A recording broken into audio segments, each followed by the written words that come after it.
Hi friends, இன்னைக்கு என்ன சாப்பாடுன்னு சொல்லிட்டு பார்க்கலாம். மதியத்துக்கு வந்து பிரியாணி வைக்கலான்னு சொல்லிட்டு இருக்கேன். கொஞ்சம் பிரியாணி வைக்கிறதுக்கு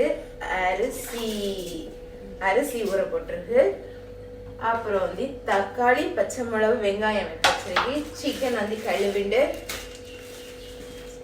சிக்கன் பிரியாணி வைக்கலாம். அப்புறம் வந்து இஞ்சி பூண்டு நான் அரைக்க வச்சிருக்கேன்.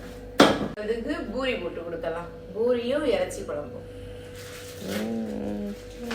இப்ப பிரியாணி வைக்கிறதுக்கு வெங்காயம், இஞ்சி பூண்டு, அப்புறம் பச்சை மிளகு, தக்காளி எல்லாம் போட்டு நல்லா வதக்கிட்டு அப்புறம் வந்து அரிசியும் போட்டியாச்சு. மசாலா போட்டிட்டு மசாலா என்னெல்லாம் போட்டான்னு சொன்னா மல்லி பொடி, வத்தல் பொடி, பெருஞ்சீரக பொடி, இவ்வளோ தான் நான் போட்டேன் மசாலா. பாருங்க, நம்ம தேவைக்களவு தண்ணி வச்சுன்னு மூட வேண்டியதான். இப்போ பூரியும் பொரிச்சாச்சு, பூரி ரெடி ஆயிடுச்சு, எல்லா வேலையும் முடிஞ்சாச்சு. நீ லஞ்ச் தான் வைக்கலாம், லஞ்ச் வைக்கலாம். என்னன்னு சொல்லி பார்க்கலாம் வாங்க வீடியோக்குள்ள. சிக்கன் பிரியாணி ரெடி ஆயிட்டு, சுட சுட சிக்கன் பிரியாணி ரெடி ஆயிட்டு, சிக்கன் கிரேவியும் ரெடி ஆயிட்டு. இப்போ பூரி கொடுக்கலாம் கடையில. ஆளுக்கு 2 பூரி, சிக்கன் குழம்பு சாப்பிட வச்சிடலாம். இதுக்குன்னு சொன்னா ஸ்கூலுக்கு நேரம் ஆகுது.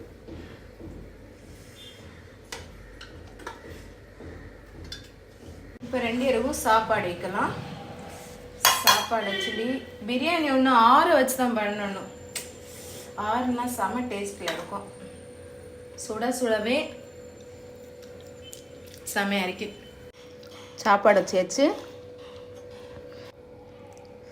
2 பேரும் சாப்பிட்டுன்னு இருக்கோம். சாப்பாடெல்லாம் வச்சாச்சு, கிளம்ப வேண்டியதான். இப்போ 2 பேரையும் ஸ்கூல் விட்டிட்டு வரலாம். உங்கள் வீட்டில் என்னன்னு சொல்லி கமெண்ட் பாக்ஸில் கமெண்ட் பண்ணுங்க. ஓகே, என்னடா பிரியாணி மட்டும் நினைச்சோமா, பிரியாணி கூட பொரிச்ச இறைச்சி எதுவுமே இல்லைன்னு சொல்லிட்டு பிரியாணி கூட இறைச்சியெல்லாம் போட்டிருக்கு. கிரேவி வச்சலான்னு சொன்னாங்கன்னா கிரேவி வந்து பூரிக்கு மட்டும்தான் வச்சேன். பூரிக்கு மட்டும் அவங்களுக்கு கிரேவி, அதே வந்து எரிப்பாயிருக்கு பிரியாணி. இப்போ தண்ணி வேறு வீட்டில் இல்லை, சிக்கன் கழுவ எதுவுமே முடியாது. ஃபில்டர்லேருந்து தான் தண்ணி எடுத்து சிக்கன் எல்லாம் கழுவி எல்லாம் இது பண்ண வச்சுருக்கு. எப்படியோ இன்னைக்கு ஒரு சமையலை முடிச்சிருக்கு. எப்படியோ இன்னும் ஒரு சமையலை முடிச்சாச்சு. நீ வண்டி தண்ணி ஃபோன் பண்ணணும். ஓகே, போகலாமோ? நான் கிளம்புதேன். 2 பேரையும் ஸ்கூல் கூட்டிட்டு அப்படியே வந்து பைக்கு வந்து சர்வீஸ் கொடுக்கணும். நேற்றுக்கு கொடுக்க முடியலை, இன்னைக்கு வந்து சர்வீஸ் கொடுப்பேன்னு சொல்லிட்டு எனக்கு அம்மாண்டோலையில் இருக்கிற கடைக்கு வந்தாச்சு. தான் கடை.